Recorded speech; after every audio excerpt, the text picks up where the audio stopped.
प्रेत संस्था तु चामुंडा वाराही महिषासना ऐन्द्री गज समारूढ़ा वैष्णवी गरुड़ासना।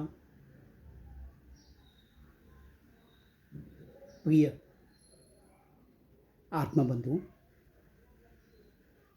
दुर्गा सप्तशती जी के कवचांतर्गत इस श्लोक को कहते हुए पितामह अर्थात ब्रह्मा जी ने एक गूढ़ बात कही है, अत्यंत ही गूढ़। प्रेत संस्था तु चामुंडा। ओम ऐंकारी सृष्टि रूपाय ह्रींकारी प्रतिपालिका क्लींकारी काम रूपेण बीज रूपे नमस्तुते।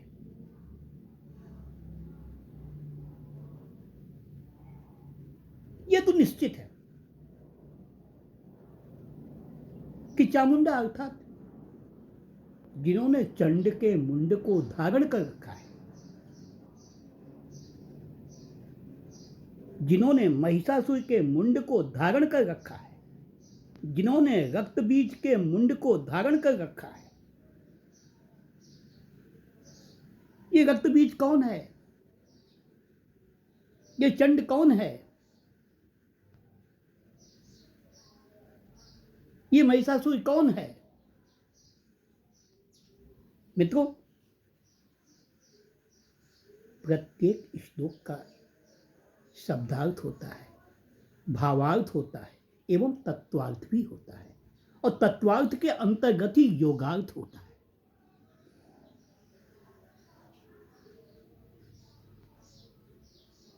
दुर्गा नवरात्रि में, वो शारदीय नवरात्रि हो,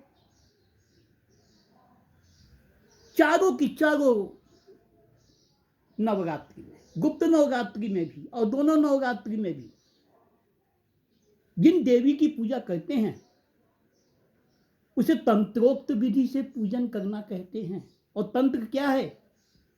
यह शरीर एक यंत्र है और उसमें जो ढोल बज गई है, जो बाजे बज गए हैं, जो शंख बज रहा है, आसन से मत डोलगी तो है पिया मिलेंगी।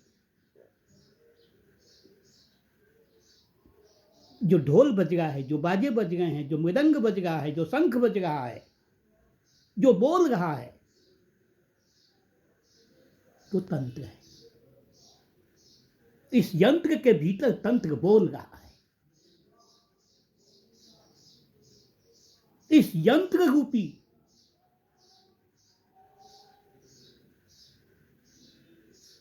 मुंड को चंड ने धारण कर रखा है।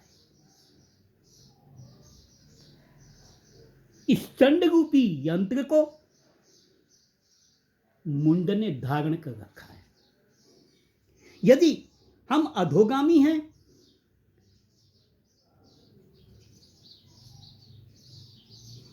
तो हमारी ऊर्जा निसंदेह अधोमार्गों में स्थित होगी, अर्थात मुंड ने चंड को धारण कर रखा है। किंतु यदि हम ऊर्ध्वगामी होंगे तो हमारी ऊर्जा ऊर्ध्वगामी होगी, अर्थात हमारे चंड ने मुंड को धारण कर रखा है। यह प्रकृति ही चामुंडा है। इसीलिए कहते हैं प्रेत संस्था तु चामुंडा, प्रेत को धारण करने वाली। आप जानते हैं ना प्रेत किसे कहते हैं? इस शरीर में जो बचता है, इस शरीर से जो निकलता है, वो प्रेत है, वो भूत है।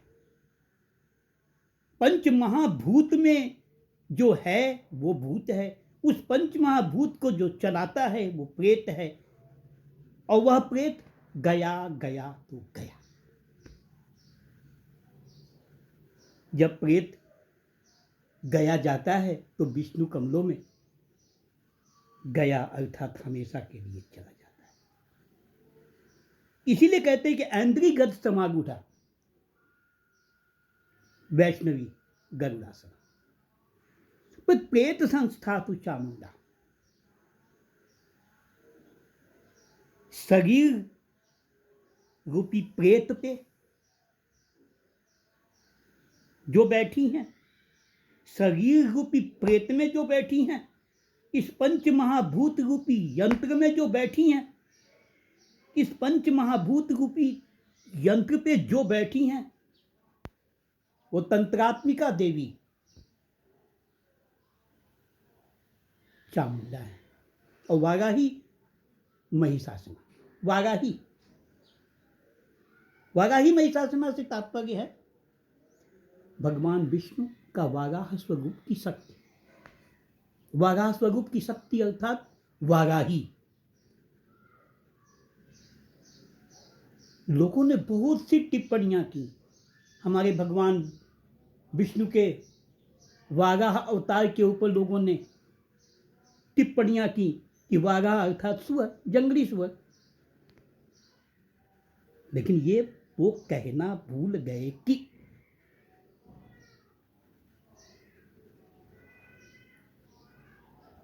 मित्रों, इस शरीर के दो केंद्र हैं, एक मस्तिष्क और दूसरा जननेंद्रिय के नीचे गुह्य मार्ग के ऊपर भीतर, ठीक हमारी मेरुदंड का जो जोड़ है, जहां पे एक गड्ढे जैसा स्थान है, उसकी ठीक सीध में अंदर कुंडलिनी। आप ध्यान देना, ये वाराही का स्थान है। वाराही देवी यहां निवास करती हैं।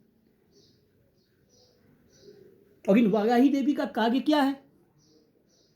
वाराही महिषासुर, ये महिष के ऊपर, महिषासुर के ऊपर विराजमान है। इसके ऊपर हम आगे चर्चा करते हैं।